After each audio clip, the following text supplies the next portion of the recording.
No matter the size of your backyard, growing your own food is easier than you think. Today we're sharing everything you need to know to plant edible containers, perfect for growing your very own salad bar, salsa garden, or maybe a summer fruit platter, all just steps from your kitchen door.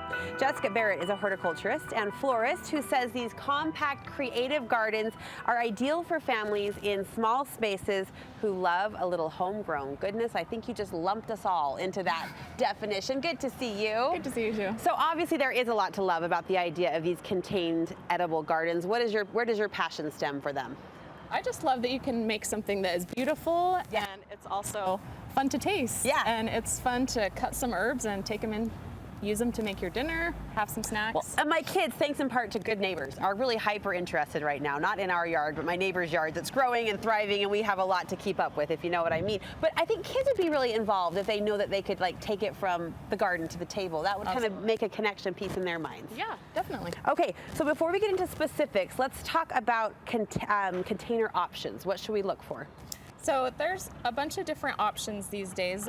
So obviously we've got just kind of our classic container. Like any material? This one is plastic, but Okay. there's clay, there's cement, and those are gonna be obviously more permanent, Sure. more expensive. Sure. Another option that has gotten more popular is these temporary grow bags. You grow it in there? Yeah, so you just fill this with soil, Oh. plant your plants in there, and Oh. it's really easy to store over the winter or even just toss it if you decide it's not for you. And it will you grow don't do just it fine? anymore. Everything will Yeah. thrive and... Yeah, you do need to watch the water more on these. Okay. Because with the permeable sides, they are going to lose water a little faster than a hard side. maybe more water needed. Yeah. Check the water Size frequently. and scale of a container, that's probably going to be dependent on what we're growing. Definitely. Okay. Yeah. Yeah. So we can talk about that. But and then a lot of the new varieties that are coming out for containers come in pretty decent looking containers. Oh yeah? So if you buy a plant that is made for a patio, a lot of times the container doesn't look too bad. We don't have to repot or worry it's up about to your it. taste if Yeah. you like it or not, but in some cases you can just leave it in the pot you bought it in. Okay, if you are using a solid pot, I noted that you like to add mesh to the bottom. Yeah, they'll have sometimes kind of a hole in the bottom that's a little bit large. Yeah. And so to keep the dirt from washing out the bottom, this is a mesh material that I like a little bit better than just kind of, sometimes people will use like a piece of screen or like a rock or something. But I like this, and you can just trim it to whatever size you need for your pot. And it just helps keep all the dirt in place in the pot where it belongs. Okay, so the dirt stays, the water goes. Yeah, you put this in the empty pot, put your dirt on top. Okay, what about soil? What should we use? I would always use a potting soil that's made for containers. Okay. It's lighter weight. In a lot of cases, it'll hold moisture better and it drains better. Okay, now comes the fun questions, like what to plant. Can we start with fruit? Yeah, there are some amazing fruit options. I think a lot of the plant hybridizers have realized that people are interested in growing in containers. They want this. Yes. So I brought some examples with me today. We've got a blackberry bush that is meant to be grown in a container. In a container? Which, if you're familiar with blackberry bushes, they're huge. So I don't need a whole garden or a whole plot. Exactly. Okay. There's also raspberries. Oh my gosh. There are strawberries that are meant to be grown in a pot instead of spreading like a standard strawberry. There's classic citrus trees. Now that is one that you're gonna have to bring inside. I've heard of people winter. loving on their lemon trees. Yes. Pull it in the winter. Can we go back to the berries? Yeah. How much will I really get? Like how much will it produce? If you look at this one right here, you can see every flower on here is a berry. So that's pretty good. And for a dumb question, will container. it regrow? Yes. Okay, it'll keep going all summer. Not all summer, but you'll get a smaller amount of berries throughout the summer. Okay, but worth it? Worth the effort? Like enough to... I think for the amount of space it takes up, if you like blackberries and you don't have a huge yard, Go for it. worth it, yeah. I mean, just how dreamy and romantic to walk out and be like, we're having a cup of blackberries today with some Yeah. cream on the side. Making a blackberry coffee cake this Okay, morning. all right, back to lemon trees, as they are, I know, really popular. Are they tricky? They just need full sun. Okay. And I would fertilize them every couple of weeks. Look for a fertilizer that is for blooms and fruits. Okay. That will help put nutrients into the flowers and the fruits instead of just the leaves. And all the fruit, do I call them trees? All the fruit what? All the fruit trees seem to require bigger containers. Yeah, definitely look for something 20 inches, around 20 inches. That just gives it space for the roots to really establish and be able to support that plant. Okay, let's talk vegetables.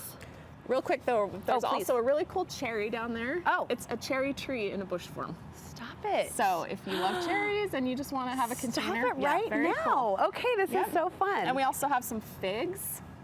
There's a few figs that have been developed that will withstand our winters here. So just check those tags. Make sure you're buying one that works with our zone, but they are available.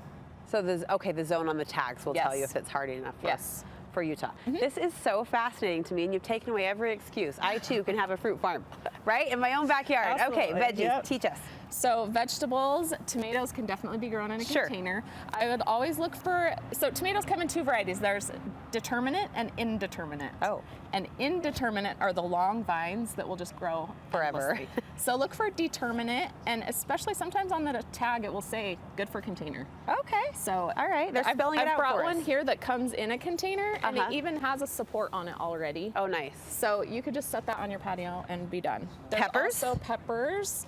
I don't know if your kids like peppers, but the little sweet peppers that you buy at the store, Oh, cute. they call lunchbox peppers because they're small. Okay. This is perfect for a container, and that's a little pepper you can just go out and pick and snack on. All right, and then Swiss chard.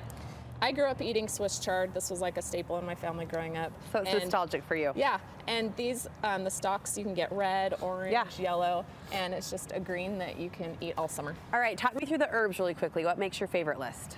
So my favorite mint, and mints are perfect for containers because they spread a ton. Well, I thought mints were like, watch out, they go crazy.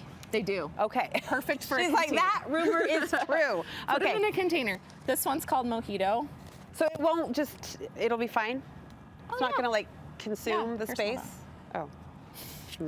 Lovely, So that lovely. one, it's got kind of a hint of lime. Okay. And then we've got rosemary, classic. Uh-huh. We've got chives, are awesome. You can go trim those off, put them on your baked potato. Okay, all right. Fun stuff. And basil comes in lots of colors and shapes, and the more you cut it, the more it grows. Any planting tips? We've got about 30 seconds. So it's really fun to put together just like fun, simple containers using lots of herbs, and you can really just pack them in there. And you're okay to mix, like they get along. Yeah. Okay. Yeah, for sure. I feel like I'm asking all the really smart questions today. This is a kale, Okay. and they get really big. yes. So So play those next to the rim. exactly. So all these basils can create just a really fun container. Okay. You can add nasturtiums, are an edible flower. Oh, pretty. People put them in their So salads. this is where the creative can come Exactly. in too. Yeah. Okay. Yep. So you can put something taller in the And we back. plant these about how deep? Just plant them the same depth as they're in the pot. Okay, all That right. works great. You've made this so casual and so easy. I feel like I too can be a farmer. Thank you so Absolutely. much. Where can we get more ideas and inspiration from you? So you can follow me on Instagram. My handle is plant.geek.